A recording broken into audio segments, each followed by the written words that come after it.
So, Lorelai, I take it that Christopher is still out of town? He couldn't make it tonight. Yeah. Oh, that's too bad. That man has been traveling quite a lot lately. Oh, yeah? I guess. Well, I hope he'll be around for the party your mother's planning. I know I'm looking forward to it. It's my only hope for eating a decent meal in the foreseeable future.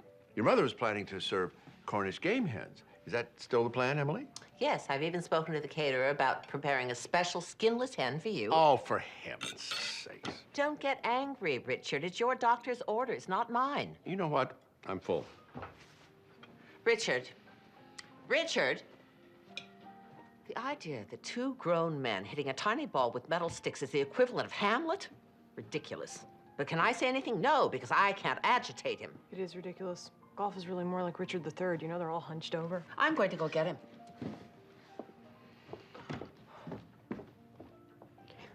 It sounds like Grandma's going full steam ahead with this whole party planning thing. I know. She's going to kill 400 Cornish game hens, probably with her own bare hands. Your grandfather just had a heart attack. Your grandmother is not drinking. This isn't exactly the ideal time to tell them their one and only daughter's marriage is over. I know. I don't know what she'll do. She's gone bananas. I mean, for all I know, she'll throw a Molotov mocktail at me. I know, but only you can save the Cornish game hens.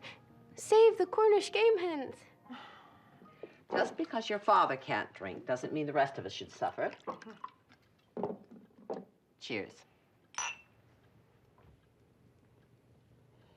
Ah, that's better. Mom, Christopher and I split up. Okay. I hardly know what to say. Really? That's great. You don't have to say anything at all, now or ever. What's a windmill park? It looks like Dad owns a couple of windmills in Palm Springs. We own windmills? Well, they're energy generators. I had no idea we owned windmills. And if I want the hidden account bar, I double-click that arrow thing up there on the left. Exactly. I don't know how I'm gonna do all this. Mom, what are you talking about? You just click, click, clicked. You got it all down. Now, but I barely understand what you've been telling me. This is your father's job. I know, Mom. You got to give the guy a break, you know? He's not going to watch TV in the bedroom forever. No. No, he's not. Oh, my God. I don't mean he's going to die. Well, what are you telling me? That he's going to live forever? That he's immortal? Is that what you're telling me? No, I'm just saying, with time, you know. It's like a canoe. What's like a canoe? Life. Okay. You're just paddling along in a canoe. Mother, have you ever been in a canoe? Lorelai. Well, I just can't picture you in a canoe. Your father and I have been paddling a canoe together for years, only now he's dropped the paddle. Ah. He just dropped it. Not only that, but now the canoe is going in circles. Ah.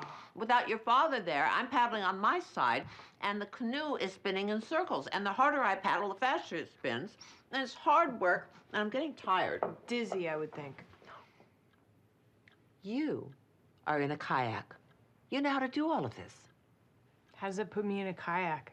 Kayaks have paddles with things on both ends. You steer it by yourself. Mom, you know how to do things by yourself. You are totally capable. Sure, I went to Smith and I was a history major, but I never had any plans to be an historian.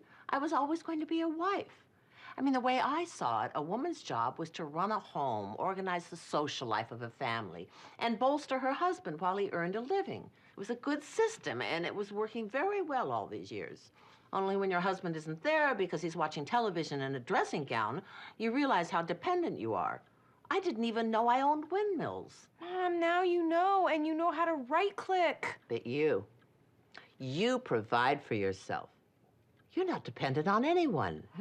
You're independent. I am Kayak, hear me roar. I mean, look at you. For all these years, you've done very well without a husband. Maybe so, but I still wanted it to work out.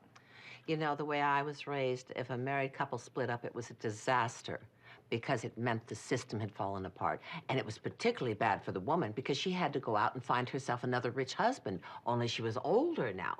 But with you, it's not such a disaster, is it? Guess not. I mean, it's really not such a horrible thing that you're going to get a divorce. Not really. Oh, you're going to be fine. Thanks, Mom. You may even marry someone else someday. Who knows? Who knows?